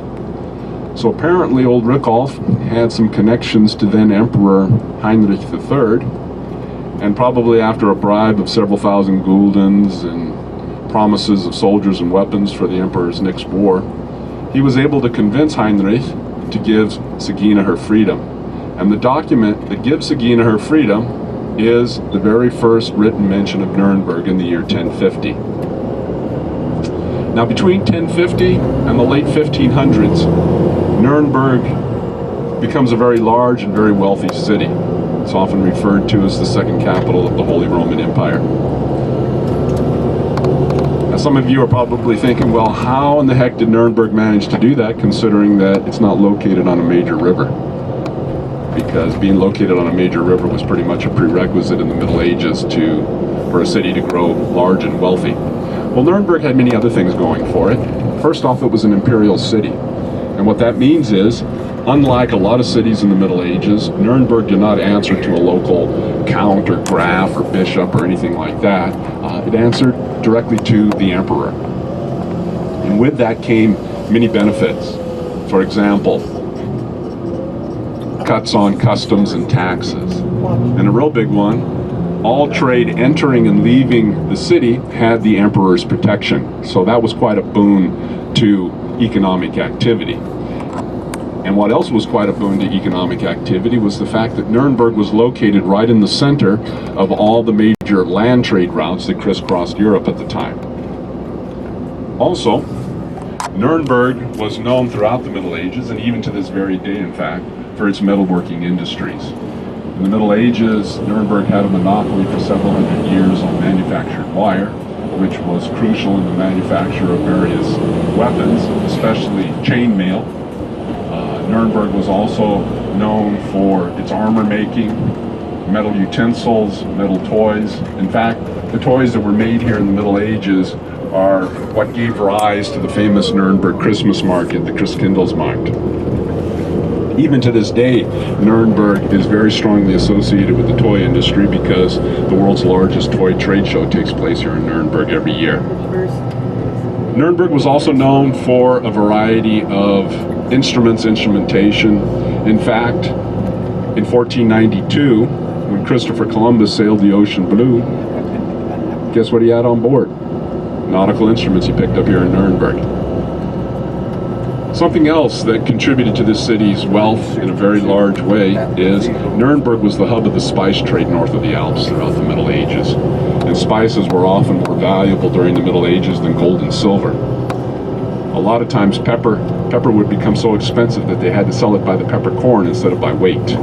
Here to the right is the Grand Hotel. This is where all the bigwig Nazis would stay when they were in town for the rallies, except Hitler. And I'll show you where he stayed a little bit. This big round tower here, this is the Ladies' Gate Tower, one of 4 of the main gate towers that surround the old city. To the left station, There's the train station. built in 1911. Train This here is the Ladies' Gate. That's why that's the Ladies' Gate Tower. That's the Ladies' Gate. Why is in the Middle Ages on the other side of the wall, there was a large convent.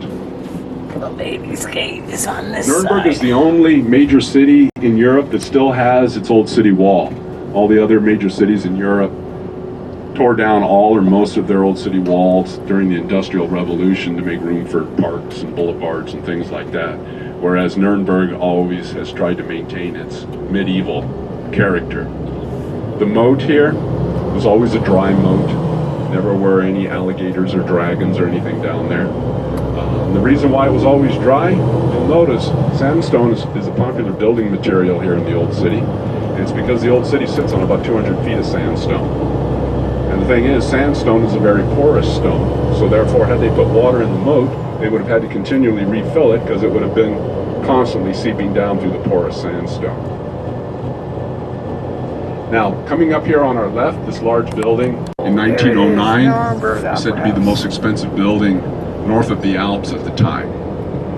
Now, keep your eyes left, and right past this intersection, you will notice Hotel Deutscherhof. Been out of business for several years now, but that's where Hitler always stayed when he was in town. And that hotel used to be this entire block. This entire building was the hotel. And Hitler would always stay in that room there on the second floor. Used to be a balcony there where he could stand and bathe in the adoration of all the people gathered out here in the street. But the reason why Hitler stayed there instead of in the Grand Hotel across the street from the train station like all the other bigwig Nazis did is because Hitler was a big fan of opera. And he particularly loved Richard Wagner's operas. They were very Germanic, in many cases also anti-Semitic. And starting in 1933 with the first rally here, he made the Opera House put on a rendition of Wagner's The Master Singers of Nuremberg. And that night, he had invited all the bigwig Nazis to join him for a night at the opera. And when he showed up that night, to his dismay, half the seats were still empty. You know why? Because those guys were over here in the Old City hanging out at the cat houses getting drunk. Well, you can imagine Hitler wasn't too happy about that. So starting in 34, everyone he invited